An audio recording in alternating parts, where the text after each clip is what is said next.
Hello guys, welcome back to my channel. आज हम एक नई वीडियो लेकर आए हैं और उसका टॉपिक है क्लासिकी उदारवाद।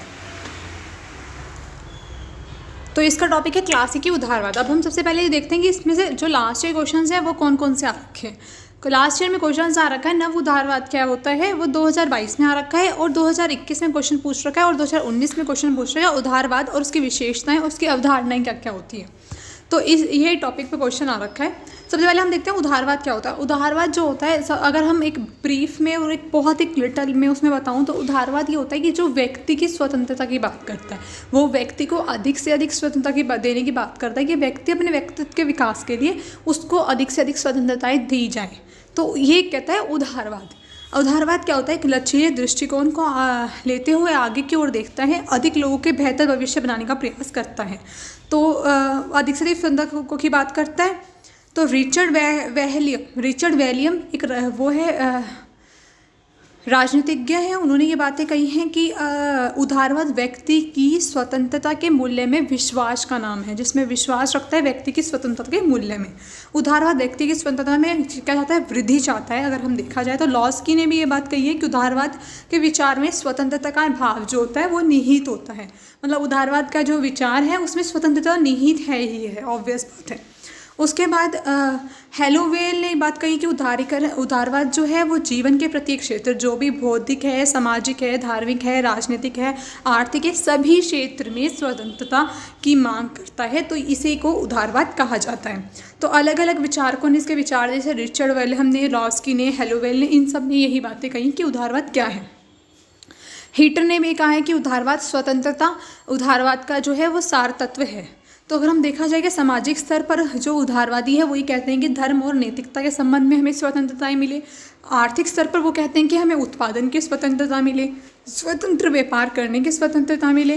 राजनीतिक स्तर पर वो ये बात कहते हैं कि संपत्ति के अधिकार मिले, सीमित सरकार मिले, राजनीतिक जो स्वतंत्रता है वो मिले, व्यक्तियों के अधिकारों का संरक्षण हो।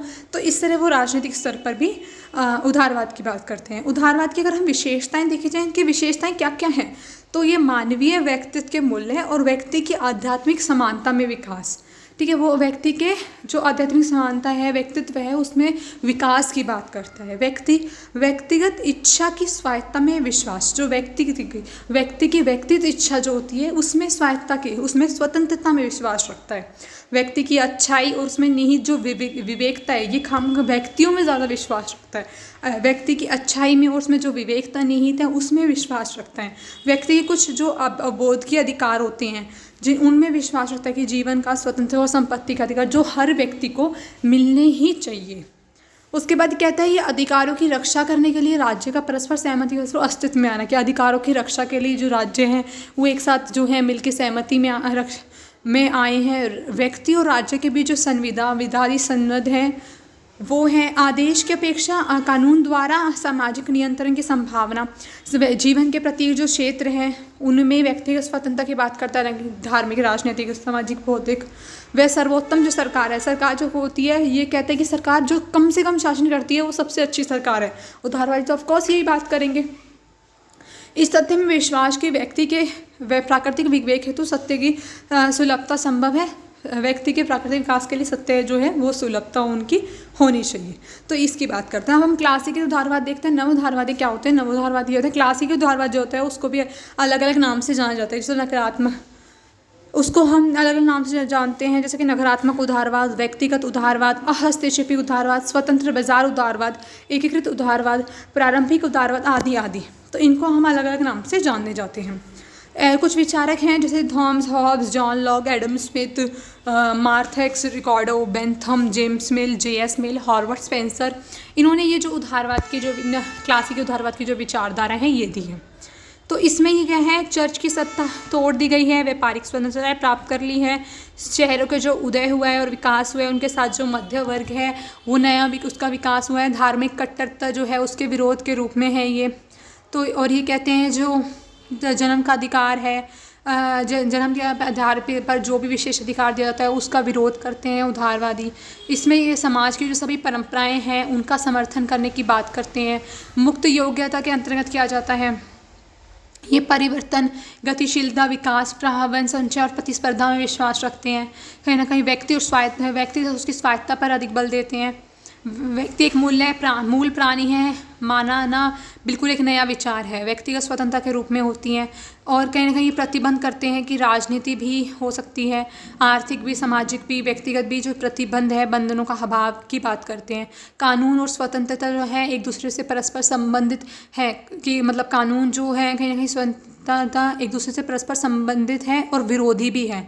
मतलब कानून जो बनाए जाते हैं वो व्यक्ति को बांध देते हैं। और स्वतंत्रता जो होती है व्यक्ति के को स्वतंत्र रहने की, बंधनों से अभाव की बात करती है।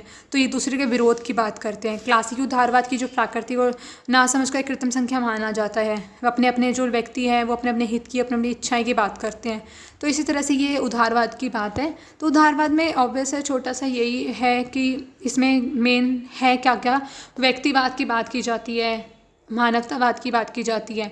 तो अलग अलग विचारकों ने जो विचार दिए हैं, तो अगर इसका छोटा ब्रीफ में भी अगर छोटा आ जाए और इसका जो भी क्वेश्चन आए उसमें यही सब चीज़ें इंक्लूड करके इसका लिख देना, पॉइंट्स में बना के इसकी विशेषताएं लिख देना। उसके अलावा 3-4 परिभाषाएं हो जाएंगी और उदारवाद है क्या ऑब्वियस में शॉर्ट में वो आ जाएगा। तो इससे मेरे हिसाब से एक क्वेश्चन जो है क्लियर हो जाएगा। बाकी आप मेरे चैनल पर बने रहिए। मैं आगे जो वीडियोस वगैरह हैं वो शेयर करती रहूँगी और मैं कोशिश करूँगी आज 4 या 5 वीडियोस और शेयर कर दूँ इस टॉपिक से रिलेटेड, ताकि कल जिसका भी एग्ज़ाम है उसको बहुत ज़्यादा हेल्प हो जाए। And thank you for watching my video to the end, and please like, share and subscribe, and thank you.